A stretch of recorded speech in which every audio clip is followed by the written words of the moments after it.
termination notice was still folded inside Marcus Bellamy's jacket pocket when his 6-year-old son handed him a drawing at the kitchen table that evening. A crayon sketch of 2 stick figures holding hands under a yellow sun, with the words "Me and Dad Forever" written in wobbly letters across the top.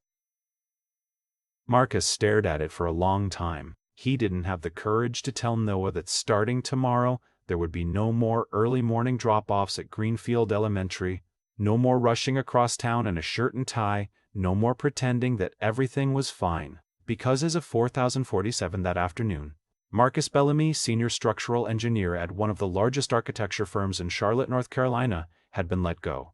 Not for poor performance, not for misconduct, but because he had missed too many mandatory evening meetings, because he had left too many conferences early, because he had chosen, again and again, to be a father first and an employee second, and in a company that measured loyalty by how many hours a person was willing to sacrifice, Marcus had finally run out of second chances. If you believe that kindness and resilience can still change someone's life, take a moment right now to like this video, leave a comment telling us where you're watching from, and subscribe to Kindness Tales so you never miss a story like this one.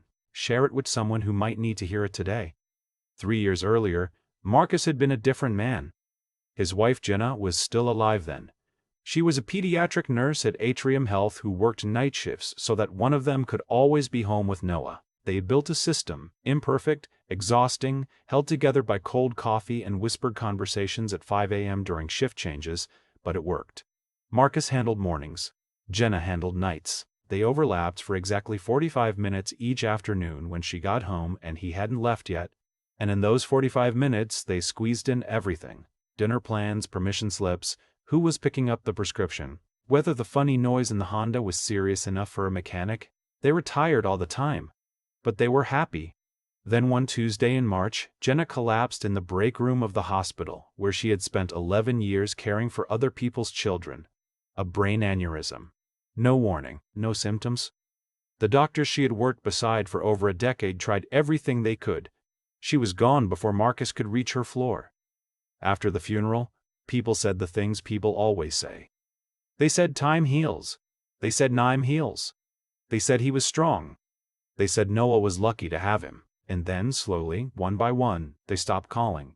The casserole stopped arriving, the neighbors stopped checking in, and Marcus was left standing alone in a house that still smelled like Jenna's lavender lotion, holding a 3-year-old boy who kept asking when Mommy was coming home from work. He went back to the firm 2 weeks after the funeral because he couldn't afford not to. His supervisor, a man named Gerald who wore expensive watches and had never once asked about Noah by name, told him the company understood his situation, but expected him to return to full capacity within the month.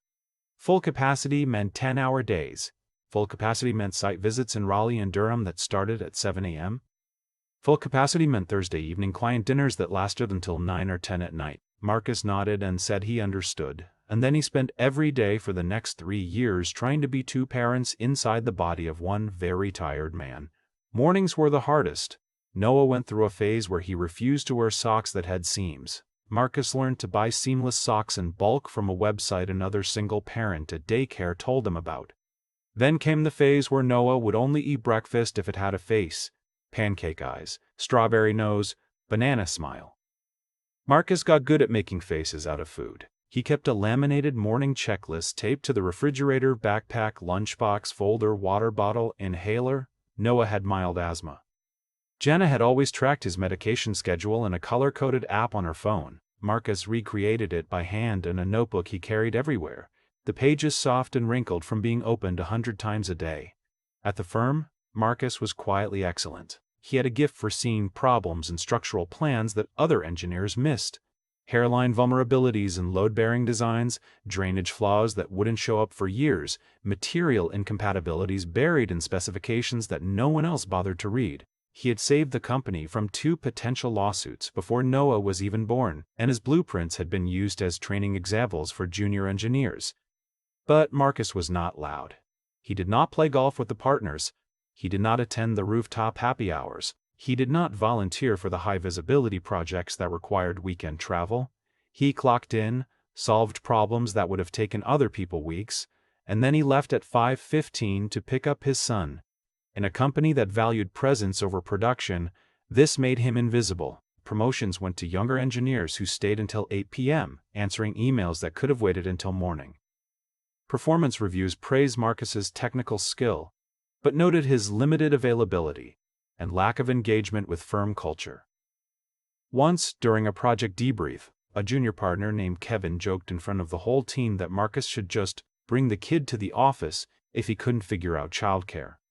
Everyone laughed. Marcus didn't. He went home that night and sat in the dark kitchen after putting Noah to bed, pressing his palms against his eyes until the anger passed. The thing that finally broke him happened on a Friday in October. Noah's school held a fall festival. A small thing. Pumpkin painting and apple cider and a costume parade around the gym. Noah had been talking about it for 3 weeks. He was going as an astronaut. Marcus had spent 2 nights building the costume out of cardboard, aluminum foil, and an old motorcycle helmet he found at Goodwill. He had promised Noah he would be there. He had blocked the time on his work calendar. He had arranged for a colleague to cover a 2 p.m. call. At 1:30, Gerald called him into the conference room. There was a problem with the Morrison Tower project. A client meeting had been moved up. They needed Marcus specifically because he was the only one who understood the foundation redesign. Gerald didn't ask if Marcus had plans. He simply informed him that the meeting would last until at least 4:30 and that attendance was non-negotiable. Marcus sat through the meeting. He answered every question precisely. He solved a bearing wall conflict that 3 senior engineers had failed to resolve in 2 days. And when it was over, he drove straight to Greenfield Elementary, arriving just as the janitor was sweeping confetti off the gym floor. The festival was over. Parents were loading tired kids into minivans. Marcus found Noah's teacher, Mrs. Count Delgado, standing near the entrance with a sympathetic expression that told him everything. Noah was sitting on a bench inside the gym. The astronaut helmet was beside him on the floor. He wasn't crying. That was the worst part. He wasn't crying because he had already stopped expecting his father to show up. On the drive home, Noah didn't say a word. Marcus kept glancing in the rearview mirror, searching for something. Anger, sadness, anything, but Noah just stared out the window, pressing his small hand flat against the glass. When they got home, Marcus knelt beside him in the hallway and said he was sorry. Noah looked at him with those enormous brown eyes, Jenna's eyes, and said quietly, "It's okay, Dad. I know work is important." 7 words. Each one a knife. Because Noah didn't say it with resentment. He said it with acceptance. A 6-year-old boy had accepted that he came second, and in that moment Marcus understood with absolute sickening clarity that he was failing the only person in the world who still needed him. He wrote the resignation letter that night. 2 paragraphs. No anger, no accusations. Just a simple statement that he was leaving effective immediately and a request for his remaining vacation days to be paid out. He printed it on the same printer he used for Noah's coloring sheets, signed it, and placed it in an envelope. Monday morning, he walked into Gerald's office and set it on the desk. Gerald read it with the expression of a man discovering a minor scheduling error. He asked if Marcus had another offer. Marcus said no. Gerald asked if this was about the Morrison meeting. Marcus said it was about the Morrison meeting. Gerald leaned back in his chair and said something Marcus would remember for a long time. He said, "You know, Marcus, you were always talented. But talent doesn't mean much if people can't count on you." Marcus picked up his bag and walked out of the building without responding. He had spent 12 years being the most dependable person in that firm, and somehow, because he also wanted to be dependable for his son, he had become unreliable. The logic was so perfectly broken that there was nothing left to say. The first 2 weeks were good. Better than good. They were the kind of weeks that made Marcus realize how much life he had been missing.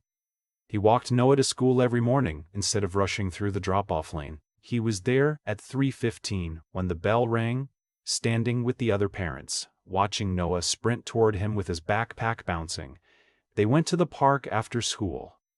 They built a birdhouse out of scrap wood in the backyard. Marcus taught Noah how to make scrambled eggs, standing behind him at the stove, guiding his small hands on the spatula. One evening, Noah fell asleep on the couch with his head on Marcus's leg while a cartoon played on the old TV, and Marcus sat perfectly still for 40 minutes, unwilling to disturb the peace of it. But money doesn't care about peace. Marcus's savings lasted exactly 6 weeks. He had been earning well at the firm, but Charlotte isn't cheap, and most of his salary had gone to rent, daycare, Noah's medical expenses, and the $340 monthly payment on Jenna's remaining hospital bills that the insurance hadn't fully covered. By the end of November, he was choosing between the electric bill and groceries. He chose groceries. He put on a second sweater and told Noah they were camping indoors. He started taking odd jobs: appliance repairs, furniture assembly, anything that paid cash and let him work during school hours. He was good with his hands, always had been, and word spread quickly in the neighborhood. The woman at the laundromat needed her dryer fixed. The barber on Clanton Road had a leaking ceiling. The church on Providence Street needed someone to repair the front steps before winter. Marcus did it all for whatever people could afford to pay, and when elderly neighbors couldn't afford anything, he did it for free. He didn't think of it as charity. He thought of it as being the kind of man he wanted Noah to see. Meanwhile, 90 minutes across town in a glass-walled office on the 32nd floor, Evelyn Cross was having the worst quarter of her career. At 41, Evelyn was the managing director of Pinnacle Architecture and Design, the firm Marcus had just left. She had taken over from her father, Raymond Cross, 5 years ago, and turned a respectable regional practice into a firm that competed for contracts in 6 states. Industry magazines called her the architect of ambition. Her employees called her other things, usually in whispers near the coffee machine. Evelyn was brilliant. Nobody disputed that. She could read a feasibility study the way most people read a menu. Quickly, instinctively, always finding the thing everyone else overlooked. She had a photographic memory for building codes and a negotiation style that left developers feeling grateful for terms that actually favored her. But somewhere along the way, brilliance had hardened into something colder. She made decisions with surgical precision and expected everyone around her to keep pace. Birthdays were not celebrated. Personal problems were not discussed. The office had a meditation room that nobody used because taking a break felt like career suicide. The Morrison Tower project, the same one Marcus had solved critical problems for right before leaving, was now falling apart.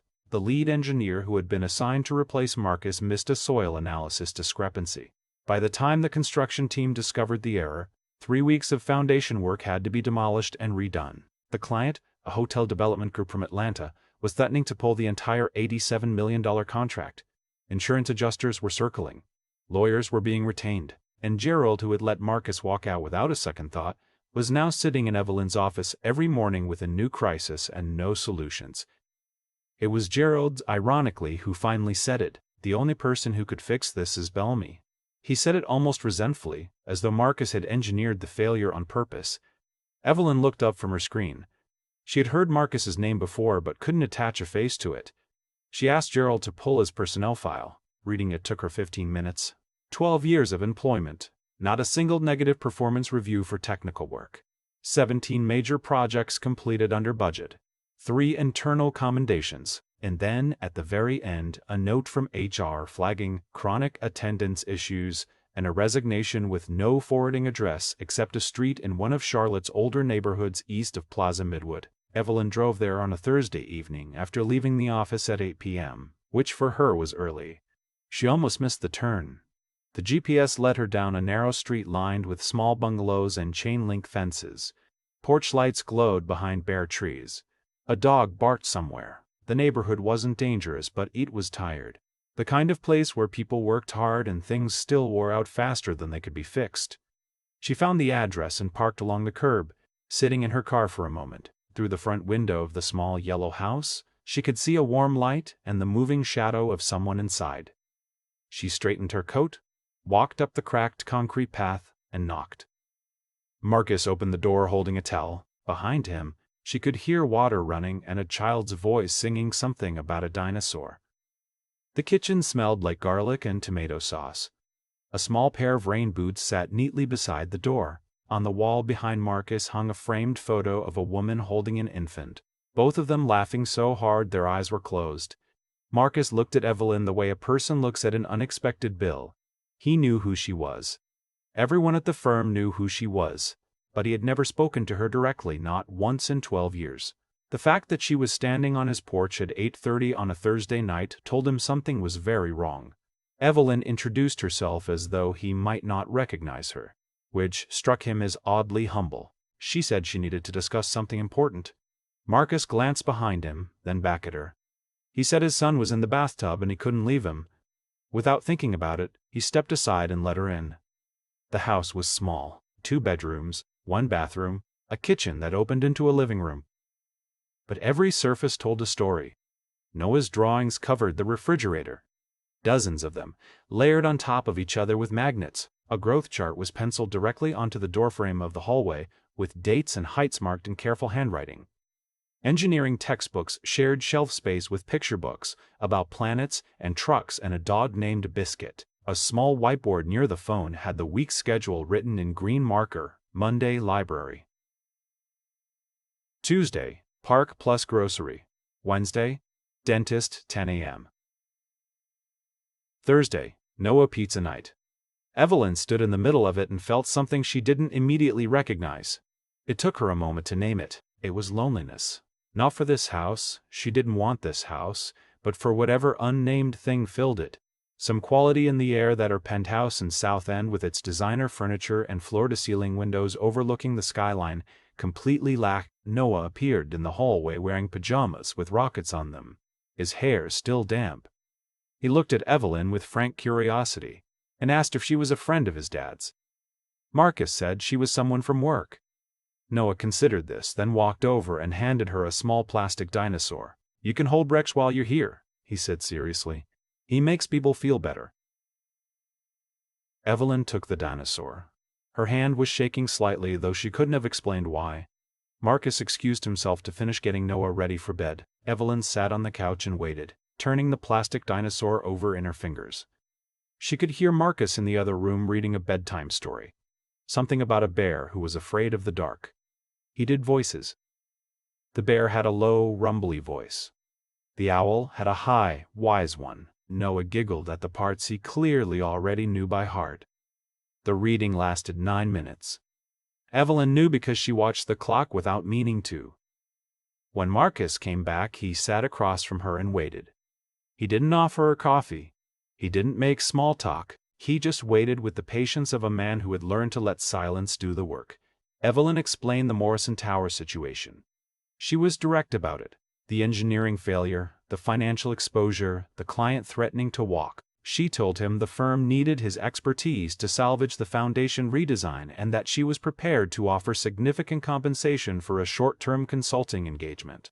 She named a number that was almost triple his previous salary. Marcus listened without expression. When she finished, he shook his head slowly. He told her he appreciated the offer, but he had already given that company the best years of his life and got nothing back except the message that he was expendable. He said the last 3 months had been hard financially, but that for the first time since Jenna died, he was actually present for his son. He said Noah had started laughing again, real laughing, the kind where he threw his head back and forgot to be careful. Marcus said he wasn't willing to trade that for anything. Evelyn had closed deals worth hundreds of millions of dollars. She had negotiated with developers who treated conversations like cage fights. She had never once walked away from a table without getting what she came for. But sitting across from Marcus Bellamy in his small living room with a plastic dinosaur in her hand, and the faint sound of a child breathing through the thin wall, she could not think of a single thing to say. She thanked him and left. She sat in her car for 5 minutes before starting the engine. The following week was brutal. 2 more systems failed during testing. An investor group from New York demanded a progress meeting that went catastrophically. Evelyn fired Gerald. Not because he deserved it more than anyone else, but because someone had to be accountable, and Gerald had spent 3 months pretending the problem would solve itself. The board held an emergency session and told Evelyn she had 60 days to deliver results, or they would bring in outside management. She didn't go back to Marcus's house. Instead, she found herself driving past it. Once on a Tuesday, once on a Saturday morning. She told herself she was taking a different route. She told herself she was surveying a potential project site on the east side. But the truth was something she wasn't ready to examine yet. The second time she saw Marcus was by accident. she had stopped at a hardware store on Central Avenue to buy a replacement part for a light fixture in her office, a task her assistant normally handled, but it was Saturday and Evelyn was restless. Marcus was there, kneeling in the plumbing aisle, helping an older man select the right valve for a kitchen faucet. Noah sat nearby in the cart, swinging his legs and eating a granola bar. Marcus explained the difference between compression valves and ball valves with the same quiet authority he had once used to present load calculations to architects and city planners. The old man thanked him 3 times. Marcus carried the supplies to the man's truck and refused the $20 bill the man tried to press into his hand. Evelyn watched all of this from the end of the aisle, holding a light fixture she had already forgotten about. She noticed the way Marcus moved, unhurried, attentive, as though the old man's kitchen faucet mattered as much as any skyscraper. She noticed the way Noah looked at his father, not with neediness or worry, but with the calm confidence of a child who knows exactly where he stands in someone's life. Something shifted inside her that afternoon. It wasn't dramatic. It wasn't a revelation accompanied by music and light. It was more like a door she had locked years ago quietly clicking open. Over the next month, Evelyn found reasons to visit Marcus's neighborhood. She brought a structural question about a retaining wall she'd noticed cracking behind the church on Providence Street, the same church whose steps Marcus had repaired for free. He answered her question in 30 seconds. She stayed for 20 minutes. Noah showed her his dinosaur collection, which had grown to 17. He had named everyone. Her favorite was a triceratops called Professor Stumps. The next time, she brought takeout. Thai food from a place on East Boulevard. She told Marcus she had ordered too much, which was a lie. She had specifically ordered 3 portions. Noah had never tried pad thai before. He declared it noodles from space, and asked for seconds. Marcus caught Evelyn's eye across the small table, and for a fraction of a second something passed between them that neither acknowledged. It kept happening. Evelyn would appear with an excuse, a follow-up question about drainage, a recommendation for a contractor, a children's book about architecture she'd seen in a bookstore window and thought Noah might like. Marcus never asked why she kept coming. He simply opened the door. One rainy evening in January, Evelyn arrived to find Marcus sitting on the front porch in the cold, staring at nothing. Noah was asleep inside. Marcus had sold Jenna's car that afternoon. It had been sitting in the driveway for 3 years, and he hadn't been able to bring himself to let it go because the driver's seat was still adjusted to her height and the rearview mirror was still angled for her face. But the transmission was shot, the registration was overdue, and he needed $1,200 for Noah's dental work. So he sold it to a man who was going to strip it for parts.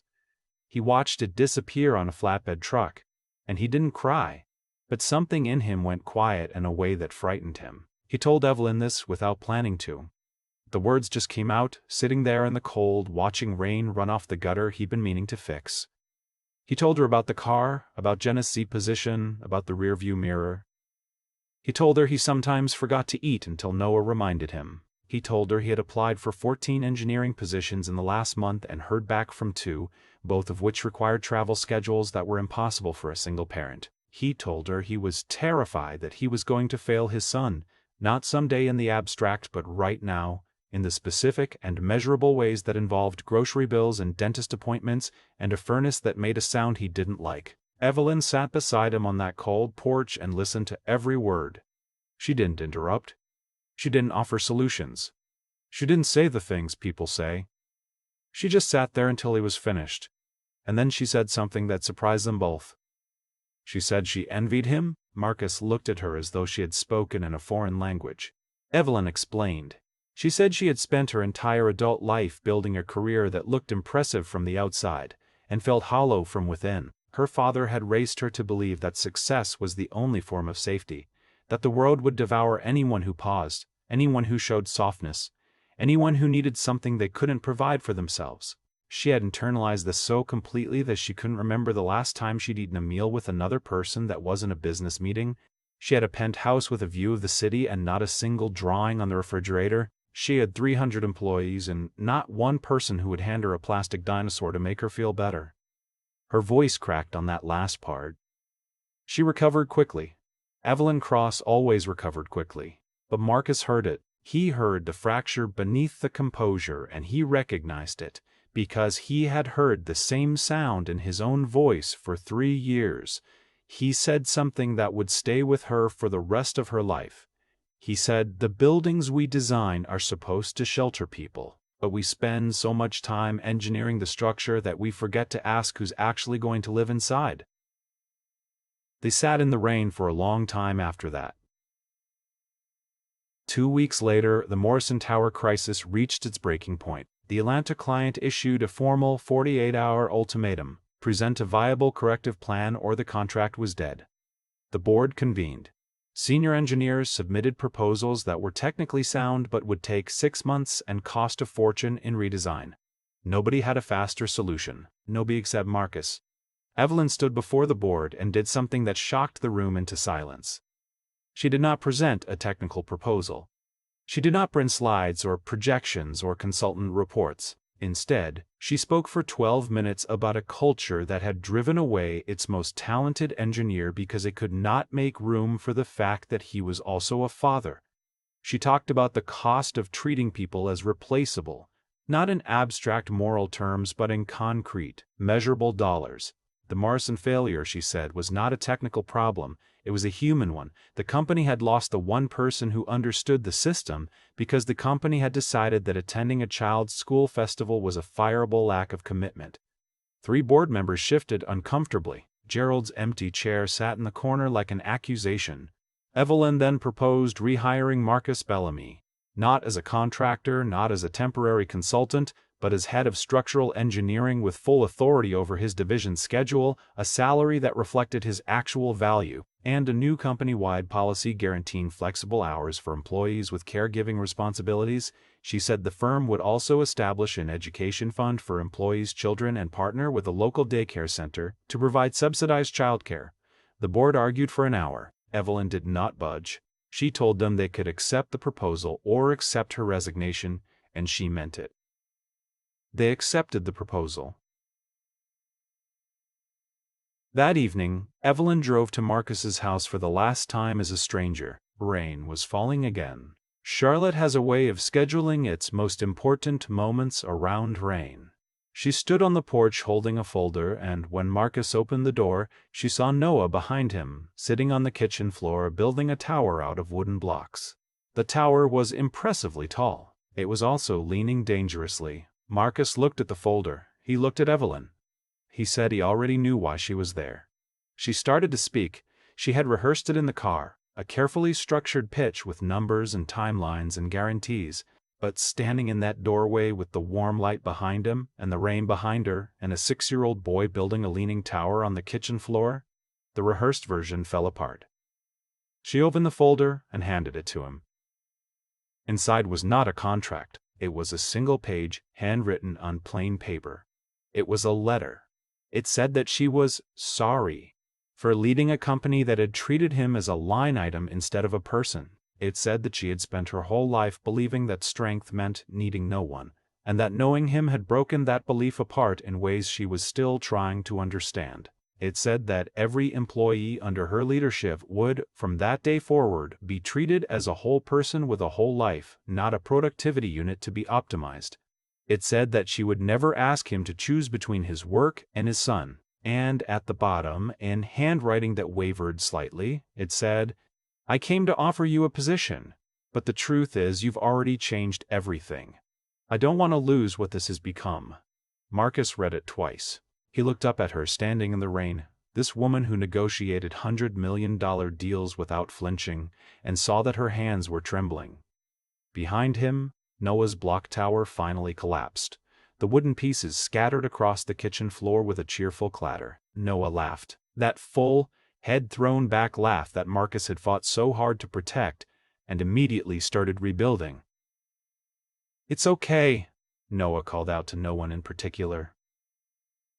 "I'll make it better this time." Marcus looked at his son. He looked at Evelyn, and for the first time in 3 years, he felt something he had almost forgotten was possible. Not just hope, but the specific and physical sensation of a future opening up in front of him, wider than a paycheck, deeper than survival, solid enough to build on. He stepped aside and let her in. Marcus returned to Pinnacle Architecture the following Monday, but nothing about it was the same. Within 2 months, the Morrison Tower redesign was complete. Marcus identified the soil discrepancy, restructured the foundation geometry, and delivered a solution that actually cost less than the original plan. The Atlanta client extended their contract for 2 additional projects, but the real changes were quieter. Flex time schedules appeared. A nursing room was built on the 5th floor. Managers were evaluated not just on project delivery but on team retention. Engineers, who had been silently drowning, single mothers with school pickups, fathers with aging parents, people with health conditions they'd been hiding because vulnerability felt like career death, slowly, cautiously, began to breathe. Productivity rose, not because people worked more hours, but because they stopped spending half their energy pretending to be machines. Marcus and Evelyn's relationship grew the way real things grow. Unevenly, imperfectly, with setbacks and difficult conversations and moments of doubt. Evelyn had to learn how to exist inside a house where plans got interrupted by stomach bugs and homework meltdowns and a 6-year-old who needed 17 minutes to choose which socks to wear. Marcus had to learn how to let someone else carry weight he had been holding alone for so long that his hands had forgotten how to open. It wasn't easy. Some weeks it wasn't even close to easy.